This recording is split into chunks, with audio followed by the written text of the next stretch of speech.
viewers, it's me, Jen Evers with Koala Tea Crafts. I have a video for you today, and it is a response to several of the viewers that I have on my YouTube channel wanting to know, what do you do with gelatos? Now, I've had gelatos for a long time, and I haven't used them for, I can't even remember since when. So I'm going to go ahead and compile a video of 8 to 10 different things that you can do with your gelato. So let's get started. I have a list here in case you're curious what's all in here. I'm going to do some on gessoed paper, so direct to paper, but I gessoed it first. How to use it after you've done that, you die cut it and you can put it on a card. I'm going to show you how to use it in a custom mist, how to use it for flicking, over white embossing, how to dye your lace, ribbons, and more so that they all match your, creation, your card, or your project. How to mix new colors with it. Now, I am not an expert at mixing colors, but if you practice enough, you can get some really cool different colors that don't come in the gelatos by mixing them. And then how to make the gesso drip. If you've ever seen that art where they line up the crayons and then heat the crayons and they all come down, that type of a thing. And then I also have a set of metallics. Now they're not gelato brand. They're a different kind. They're called some kind of a crayon. Way cheaper, same basic thing. So I'm going to do some metallic on black, which is really cool. And then also a direct to black and then a smooshing technique with that. So altogether I'd say at least 10 different things. Let's get down to the desk and get started. The first technique that I'm showing you is direct to paper. You can do this with regular cardstock if you want to, but I pre-gessoed this piece of paper with a homemade DIY gesso. And if you look in the description bar, I'll leave you a link so that you can make that at home if you want to.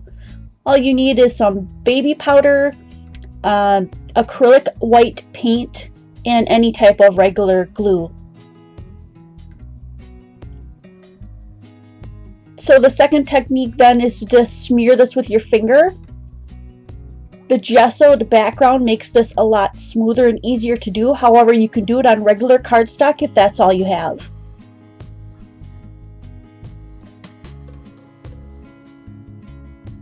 Next, you'll see I'm going to grab a baby wipe, and all this comes right off your finger with a simple baby wipe. And then I'm going to go ahead and use that baby wipe to further smear all these colors and mix them together.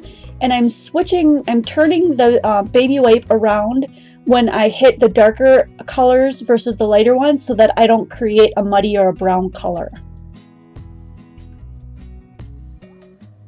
The next technique here, I'm showing you how to use that background and also a die cut so that you can make all the different kind of multicolored pieces with any kind of die cut you have at home. This one I ran through my Cuttlebug, and that's what it looks like. So just to finish up with the pieces that I already cut, I'm showing you how I put together a card using them.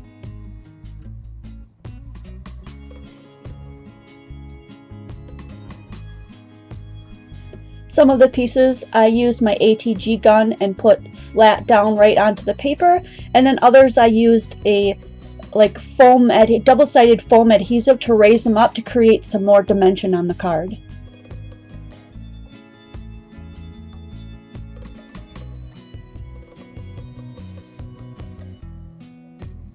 There are so many ideas and so many ways you can use these.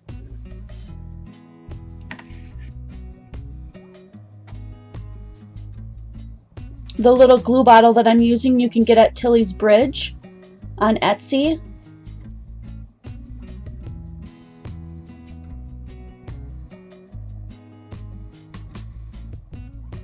And then here I'm using just a little bit more of that foam adhesive to raise that up. I wasn't sure if I wanted to add a little bit more, so I went with the gem instead of adding another little piece of paper there. And I started off with kind of a purplish color, but it blended in too much, so I chose the blue because it stands out. And to add this to my project, I used a little bit of glossy accents, but you can use any glue you have on hand. And that finishes off the card. So the next thing you can do is use your gelatos to cut just, small pieces off and put it into a little mini misti and create your own color mists. Now I added way too much water to this. I almost filled it to the top. If you add just a little, maybe half of it to a quarter of the water that I used, your color of spray will be much, much more vivid. The color will be much brighter. So what I'm doing is I'm shaking in between because it takes some time for that gelato to melt into the water so that you don't get flecks of it all over. But when I spray it, you'll notice that I still have a little bit of blue, tiny little flecks in there, but I really like the way that it turned out. And to show you that if your color gets a little bit too light, I heat set that, and then I resprayed it over and over several times with the same sprayer to show you that you can build up the color on your cardstock as well. This cardstock is not gessoed, it's just plain Nina white cardstock, 110 pound. So there you have a little bit darker of a blue color. So here's the next technique, and I call it flicking. Other people have different names for it, flicking, flecking, whatever, but all you do is just put it directly to your mat or your block, add a little bit of water, and then use your brush and just pound it on your finger, and it just flies off onto the paper. This can be messy, so the closer to the paper that you get, the less of a mess or a spray that will happen all over your crafty area. I really like the look of that one. Next, we're going to use Versamark, and we're going to put it directly on the paper, emboss it with white embossing powder. You could do any color you want. You could even do black or clear if you wanted. And then we're going to put the gelatos directly over the top and then create kind of like a painted wash. It's really cool.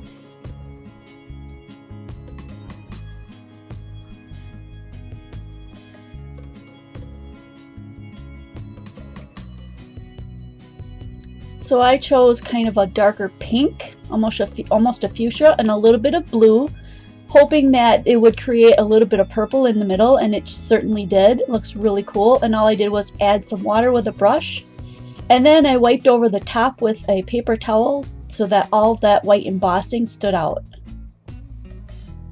This technique is super cool. You can dye your ribbons, your laces, your paper flowers, any kind of embellishments you have to match any of your project, especially if you're using the same color of gelato to make your backgrounds. Everything will match, and it's super cool. There I just showed you how to tie a double bow. If you look in the description box below, I hope to remember to add a link to where I show you that in slow-mo if you want to know how to do the double bow yourself.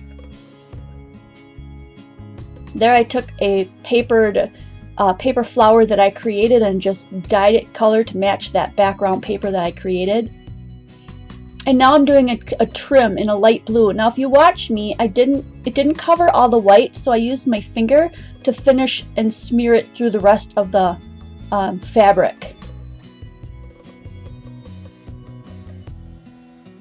This technique is the one that I said in the beginning. I am not an expert. What I'm trying to do is show you that you can use these to mix your own custom colors. I mixed a pink and an orange to try and create a coral, and then a purple and a blue, a blue and a red to try to create a purple. I added a bit more red, and I got a lighter or a little bit more reddish purple. Now, if you practice these a little bit more, you can get better colors than what I got.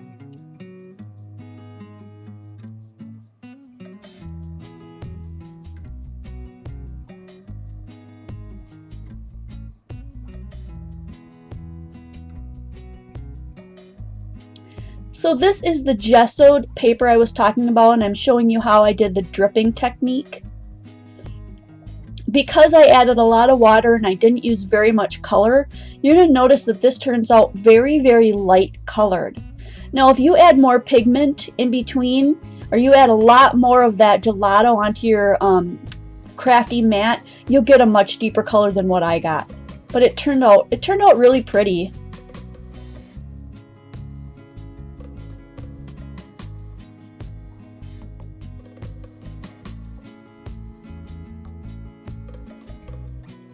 Didn't want to waste the rest of that, so I smashed another piece of paper on there to create another really pretty watercolory background.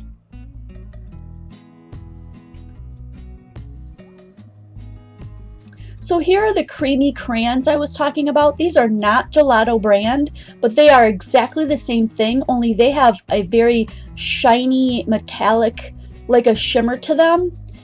And once I add some water and smoosh this on the black, you're going to start to see that shimmer come out. So I smooshed it all over, so I got flecks all over that piece of black cardstock. That, I think, is ultimately one of my favorite techniques to use with these. Now I'm also going to show you that you can do it with the regular gelatos, only this time I'm not putting it on black, I'm putting it on regular white Nina cardstock 110 pound. And I'm just moving that block around so that I can cover all of the white space with some kind of a color. Lastly, I'm going to show you that you can use these to actually do watercoloring. So get out an image that you like, add a little water to each color, and then you can totally blend these like you would any other media. Or medium. Which is it? Media, medium. So I went ahead and added in some yellow, put a little bit of orange on the bottom, and then blended that out. And then on the flower I did some light blue, dark blue, and purple, and blended those out as well. Lastly, I realized I forgot the green for the leaf. So I add a little bit of green at the end, and I color in the leaves. And here's a close-up look so that you can see it a little bit more. Really cool.